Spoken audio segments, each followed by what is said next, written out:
다 같이 사도신경으로 신앙 고백하심으로 고난주간 특별 새벽 기도회를 시작하겠습니다. 나는 전능하신 아버지 하나님, 천지의 창조주를 믿습니다. 나는 그의 유일하신 아들, 우리 주 예수 그리스도를 믿습니다. 그는 성령으로 잉태되어 동정녀 마리아에게서 나시고 본디오 빌라도에게 고난을 받아 십자가에 못 박혀 죽으시고 장사된 지 사흘 만에 죽은 자 가운데서 다시 살아나셨으며 하늘에 오르시어 전능하신 아버지 하나님 우편에 앉아 계시다가 거기로부터 살아있는 자와 죽은 자를 심판하러 오십니다. 나는 성령을 믿으며 거룩한 공교회와 성도의 교제와 죄를 용서받는 것과 몸의 부활과 영생을 믿습니다. 아멘. 찬송가 261장 함께 찬송하시겠습니다.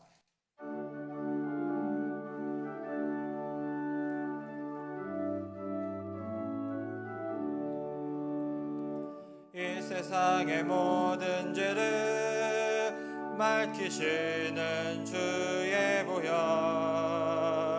성자 예수 그 귀한 피 찬송하고 찬송하세. 주님 앞을 멀리 떠나 길을 잃고 헤맬 때에 나의 뒤를 따라오사 친히 구원하셨도다. 흰 눈보다 더 주의 흘리신 보혈로 이게 씻어 주옵소서. 가시관을 쓰셨으니 피로 얼굴 물드셨고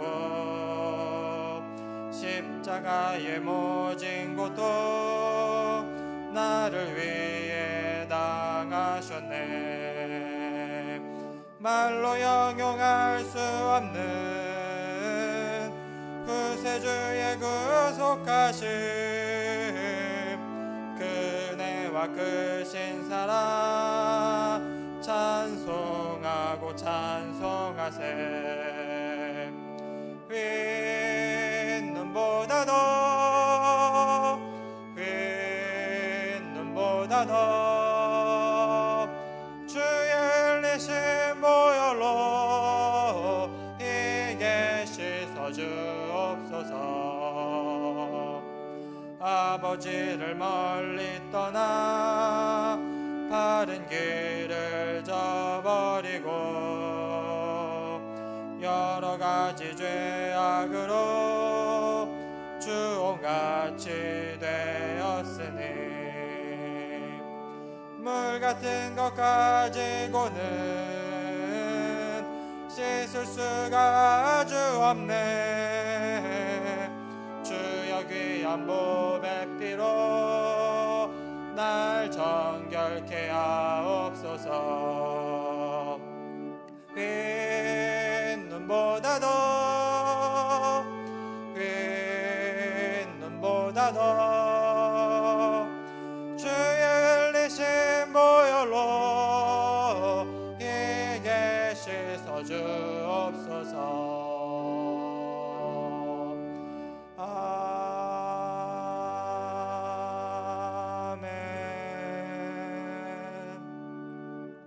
다 함께 통성으로 기도하시겠습니다. 교회를 위해서, 자녀를 위해서, 가정을 위해서 오늘 특별 새벽 기도회를 통해 은혜 받도록 다 함께 기도하시겠습니다. 고마우신 하나님 아버지 하늘 감사드립니다. 주님께서 우리를 인도하시고 고난 주간 특별 새벽 기도회로 주님께서 우리를 부르시고 인도하신 아버지 감사를 드립니다. 아버지 하나님, 이 사순절 아버지 이제 마무리가고 있는 시점에 아버지와 고난 주간 특별 주님 앞에 나아가기를 소망합니다. 주님, 오늘 주님 만나는 귀한 시간 되게 해주시고 아버지 전능하신 하나님 만남으로 말미암아 성령의 능력으로 가득히 채워받는, 그래서 주님의 십자가를 더욱더 깊이 알아가는 그런 아버지 기도의 시간 될 수 있도록 주께서 인도하여 주옵소서. 주께서 우리에게 크신 은혜를 더하여 주시고 특별히 말씀을 하신 주께서 이곳에 기름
우리에게 주시는 하나님의 말씀은 히브리서 9장 1절에서 5절 말씀입니다. 함께 읽겠습니다. 첫 언약에도 섬기는 예법과 세상에 속한 성소가 있더라. 예비한 첫 장막이 있고 그 안에 등잔대와 상과 진설병이 있으니 이는 성소라 일컫고, 또 둘째 휘장 뒤에 있는 장막을 지성소라 일컫나니 금 향로와 사면을 금으로 싼 언약궤가 있고 그 안에 만나를 담은 금 항아리와 아론의 쌍난 지팡이와 언약의 돌판들이 있고 그 위에 속죄소를 덮는 영광의 그룹들이 있으니 이것들에 관하여는 이제 낱낱이 말할 수 없노라. 아멘. 담임 목사님 나오셔서 말씀 선포하시겠습니다. 할렐루야. 어저께는 예수님께서 이 땅에 오셔서 대제사장으로 오셔서 영원한 효력을 지닌 제사를 드린 것을 말씀을 드렸습니다. 요한복음 13장 1절 말씀을 다 읽어보겠습니다. 6월절 전에 예수께서 자기가 세상을 떠나 아버지께로 돌아가실 때가 이른 줄 아시고 세상에 있는 자기 사람들을 사랑하시되 끝까지 사랑하시니라. 아멘. 이 말씀 보면은 예수님께서 세상에 있는 자기 사람들을 사랑하셨다 이렇게 말씀하고 있어요. 자기 사람들. 자기 사람들이 뭐겠어요? 뭐 충성을 다하고 또 무슨 뭐 이렇게 뭐 예수님을 끝까지 따라가고 그래서 자기 사람이냐? 물론 그런 사람일 수도 있어요. 그런데 여기서 말하는 자기 사람들은 누구겠어요? 한마디로 말해서 자기의 핏값이 들어간 사람들. 예수님께서 피로 값주고 사신 사람들. 그 사람들이 바로 예수님의 사람들이에요. 자기 사람들이라는 거예요. 왜 자기 사람들이에요? 피로 값주고 사셨다는 거예요. 피로 값주고 사셨기 때문에 끝까지 사랑할 수가 있는 거예요. 끝까지 책임질 수가 있는 거예요. 우리도 그렇잖아요. 우리가 내 피가 들어가면 끝까지 사랑할 수가 있어요. 내 희생과 내 땀과 내 눈물과 내 피가 들어가면요. 사랑 안 하겠어요? 자기의 어떤 것이 들어가면요. 우리 사람도 그런데. 근데 예수님께서 피로 값주고 사신 그 사람들은 끝까지 사랑하신다는 거예요. 바로 예수님이 바로 대제사장이 되시기 때문에 특별히 예수님께서 자기의 피를 흘려가지고 사신 사람들이라고 말해요. 그러니까 예수님께서 영원한 대제사장이기 때문에 그렇게 된다는 거예요. 히브리서는 예수님께서 대제사장 되심으로 해가지고 어떤 능력이 나타나냐 하는 것을 말씀하고 있습니다. 여기에 대해서 이제 오늘과 내일 걸쳐서 말씀을 드리겠고요. 구약시대 이스라엘 민족과 늘 이렇게 같이 따라다녔던 것이 있는데 그게 바로 뭐냐면 언약궤라는 거예요. 히브리서에서는 이런 것들에 대해서 아주 상세하게 잘 설명을 해주고 있어요. 하나님께서는 이 언약궤를 얼마나 소중하게 다루시는지 몰라요. 성전에서도 보면은 가장 핵심이 되는 장소가 어디예요? 가장 중심되는 장소가 바로 지성소라는 거예요. 그 지성소가 가장 거룩한 장소가 바로 지성소 아닙니까? 그래서 이 지성소는 아무나 못 들어가잖아요. 오직 대제사장만이 그것도 1년에 딱 한 번 그 대제사장만이 들어가서 거기에 향을 피우고 피를 바르고 제사를 드릴 수가 있다는 거예요. 그 대제사장도요, 자칫 잘못하면은 거기서 그냥 죽는 경우도 있었다는 거예요. 얼마나 그것이 거룩한 장소인지 하나님이 노하심으로 해가지고 제사를 지내다가 죽는 경우도 있었다는 거예요. 그 정도로 이 지성소는 거룩하게 구별된 장소였다는 거 아니겠어요? 그런데 이 지성소 안에서도 가장 핵심이 되는 것이 있는데 그게 바로 언약궤라는 거예요. 이 언약궤가 도대체 무엇이길래 그렇게 소중하게 다루느냐. 여러분, 언약궤는 물론 그 겉에다 금으로 이렇게 쌌어요. 금으로 다 이렇게 그거를 박으로 해가지고 소중하게 쌌단 말이에요. 금이 있어서 그렇게 소중하냐? 그 속에 금덩어리가 들었느냐? 아니라는 거예요. 그 언약궤 속에는 도대체 뭐가 들었길래 그러자? 세 가지가 들어가 있어요. 그 세 가지가 뭐냐? 저를 따라서 만나, 아론의 쌍난 지팡이, 십계명 돌판. 요 세 가지. 요 세 가지가 달랑 들어가 있다는 거예요. 이 세 가지가 뭐가 그렇게 소중하길래? 이 세 가지는 무엇을 상징하느냐? 하나님께서 무엇이길래 그렇게 소중하게 여기시느냐? 이 언약궤 그 자체가 중요한 게 아니고 그 언약궤 위에 뭐가 있느냐 하면요. 속죄소라는 게 있어요. 속죄소. 마치 언약궤가 있으면 그 위에다가 이렇게 덮는 게 있어요. 그 덮는 게 바로 속죄소라는 거예요. 그래서 오늘 5절의 말씀도 그렇지 않습니까? 그 위에 속죄소를 덮는 영광의 그룹들이 있으니 이것들에 관하여는 낱낱이 말할 수 없느니라. 깊은 비밀이 있다는 거예요. 그 언약궤 위를 덮는 그 은혜의 보좌라는 게 있어요. 그래서 그것이 바로 중요하다는 거예요. 이 속죄소는 그 뚜껑처럼 이렇게 생긴 것인데 그 속죄소 이렇게 보면요. 양 옆에는 케루빔이라고 하는 천사들이 양 날개를 쭉 펼쳐가지고 이 하나님의 보좌를 이렇게 지키는 그런 모습을 이제 보여주고 있어요. 그래서 성경에서는 이 케루빔을 그룹이라고 이제 번역을 하고 있어요. 이사야 6장에서도 그룹이 나오잖아요. 그룹 천사들이 나오는데 6날개가 있어가지고 2날개로는 얼굴을 가리고 2날개로 공중을 날고 나머지 2날개로는 발을 가리한다. 이렇게 해서 6날개로 하나님의 보좌에서 이렇게 하나님을 보좌하는 그러한 이 천사들이라고 말이에요.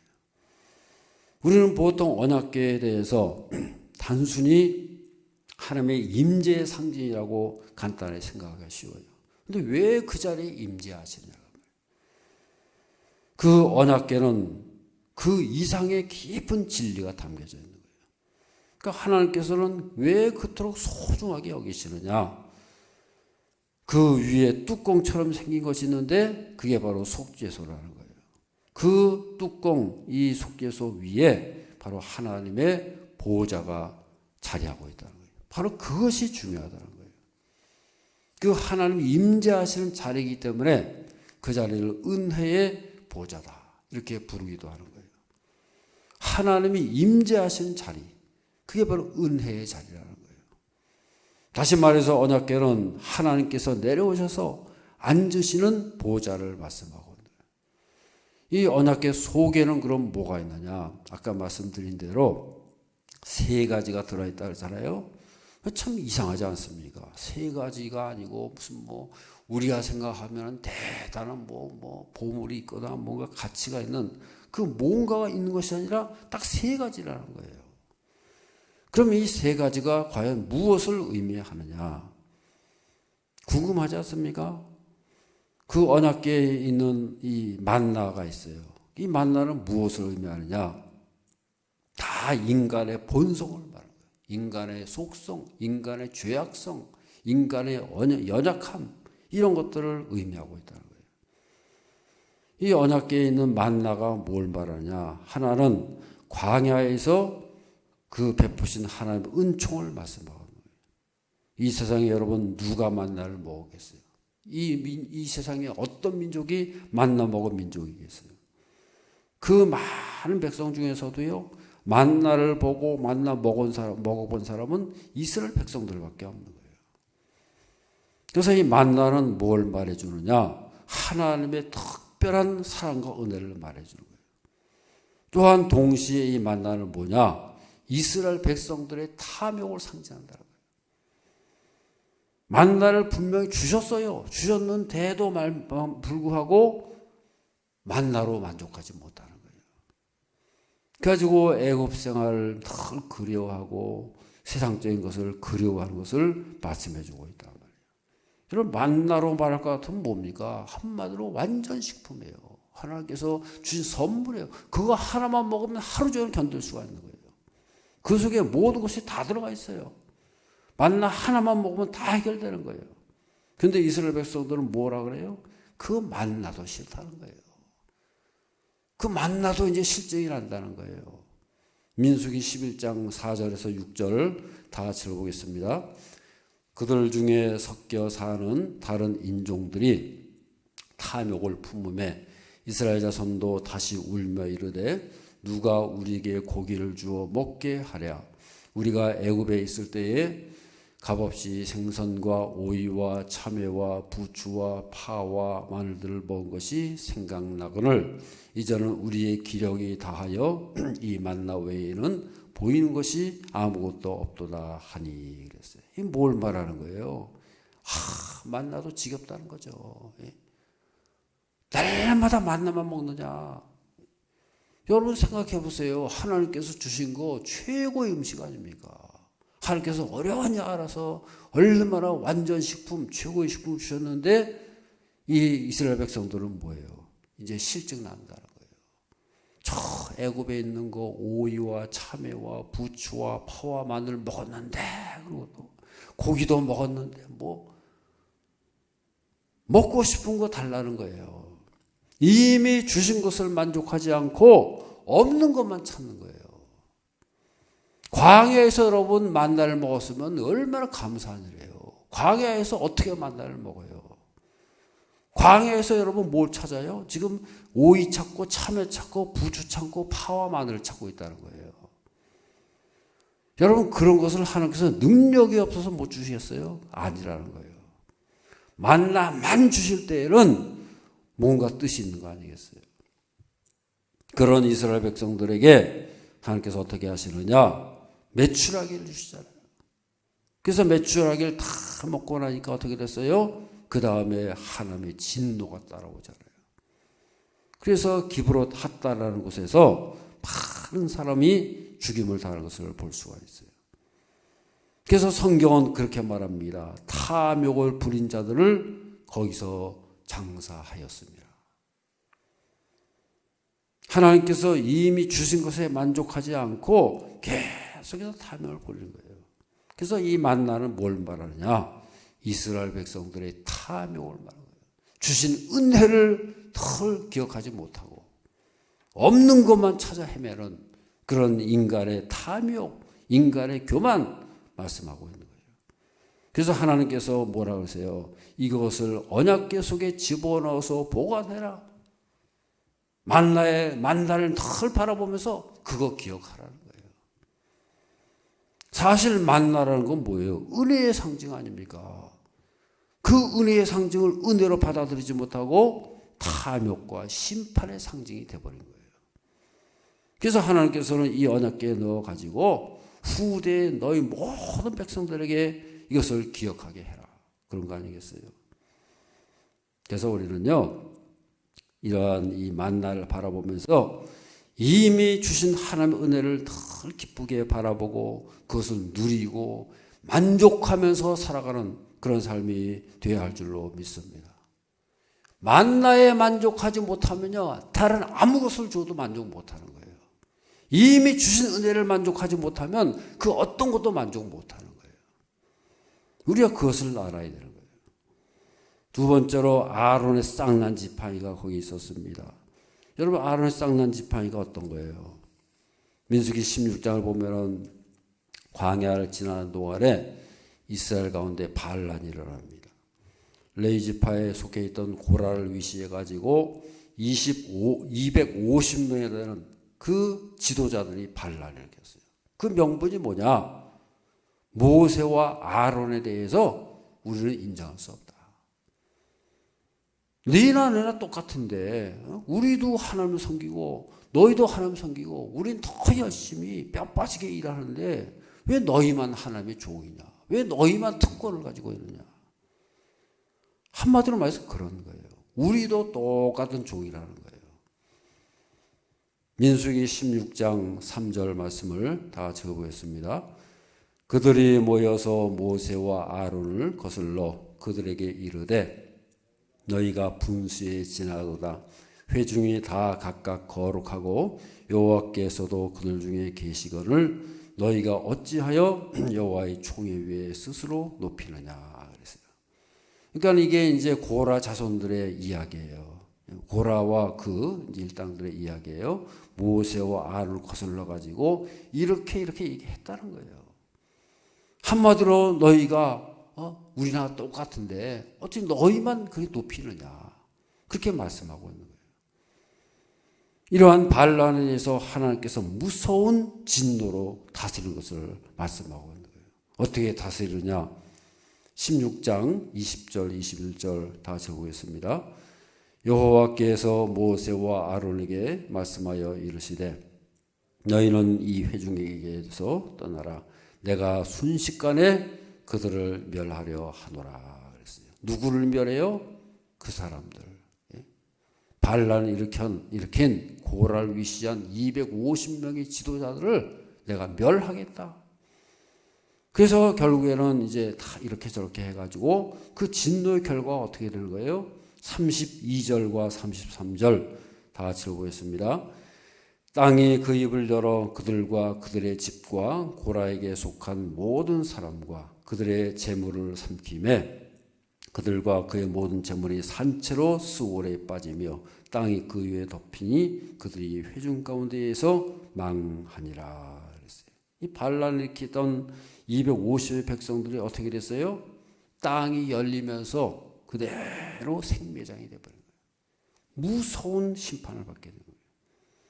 여러분 이 사건은요 광야를 지나면서 지나갔던 사건 중에 가장 불행한 사건이에요. 하나님께서 왜 그토록 진노하셨느냐? 다른 거는 용서도 하시고 다 그렇게 지나갔는데 이거는 그냥 그토록 진노하신 거예요. 한마디로 말해서 하나님을 향한 도전으로 보시는 거예요. 인간의 교만에 대한 심판이 되는 거예요. 여러분 오늘날도 이것은 적용이 되는 거예요. 하나님께서는 이 세상을 권위로 다스리시는 거예요. 말씀으로 다스리는 거예요. 그 권위의 표현이 뭐냐? 바로 지도자를 세우시는 거예요. 그래서 여러분 우리는요 여기서 두 가지를 알아야 돼요. 하나는 내가 권위를 인정할 때에 나도 권위를 인정받게 되는 거예요. 권위를 내가 인정할 때에 나도 그 권위 속에 들어가는 거예요. 그것을 알아야 되는 거예요.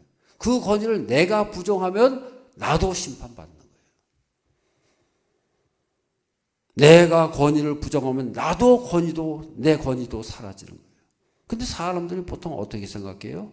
자기는 권위를 부정하면서 자기는 대접을 받으려고 하는 거예요. 자기는 막 무시하면서 자기는 높아지려고 하는 거예요. 이게 우리 인간의 모습이라고 말이에요.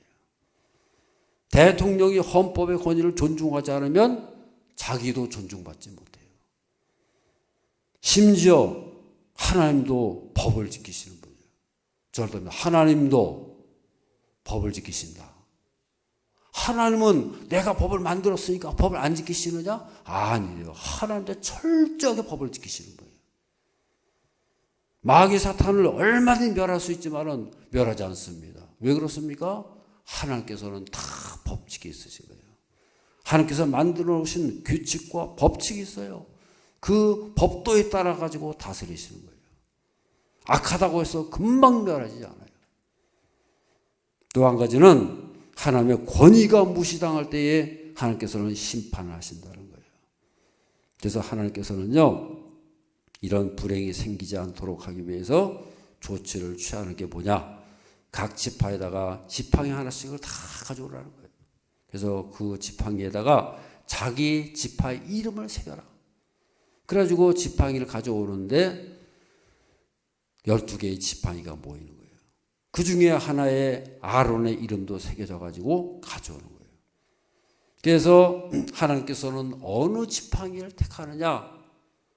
그 모든 12개의 지팡이 중에서요 내일 하루가 지나면은 그 지팡이에서 싹이 나는 지팡이가 바로 하나님께서 택하신 지파다. 그렇게 말씀하는 거예요. 그래서 하루가 지나고 보니까 어떻게 됐어요? 아론의 지팡이에서 싹이 나고 꽃이 피어, 살구꽃이 피어가지고 그 다음에 열매까지 열려있는 거예요. 그래서 어떻게 된 거예요? 결국은 이 아론은 하나님께서 택하셨다. 하나님은 이 사람의 편이다. 그것을 말씀하고 있는 거예요. 그러면서 하나님께서 뭐라 그러세요? 민수기 17장 10절 말씀을 다 같이 보겠습니다. 여호와께서 또 모세에게 이르시되 아론의 지팡이는 증거궤 앞으로 도로 가져다가 거기 간직하여 반역한 자에 대한 표징이 되게 하여 그들로 내게 대한 원망을 그치고 죽지 않게 할지니라 그랬어요. 그러니까 아론의 쌍난 지팡이를 어디로 가져가라고요? 증거궤 앞에 도로 가져다가 거기 간직하게 해라.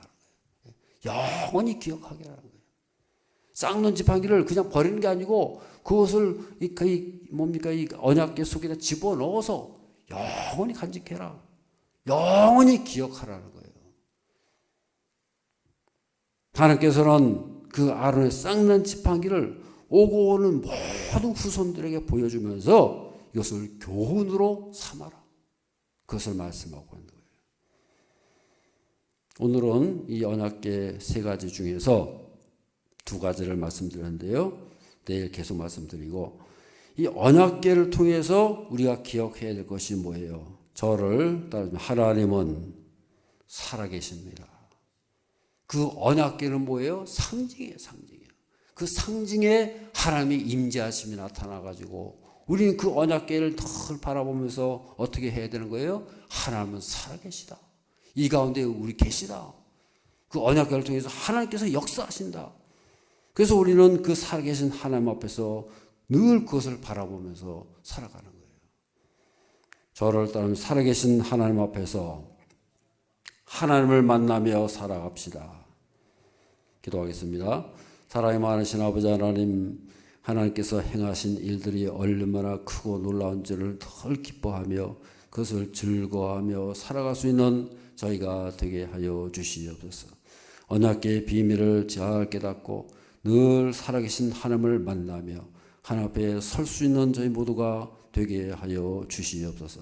예수 그리스도의 이름으로 기도드리옵나이다. 아멘. 이 시간 다 같이 주여 한번 부르짖고 열심으로 기도하겠습니다. 주여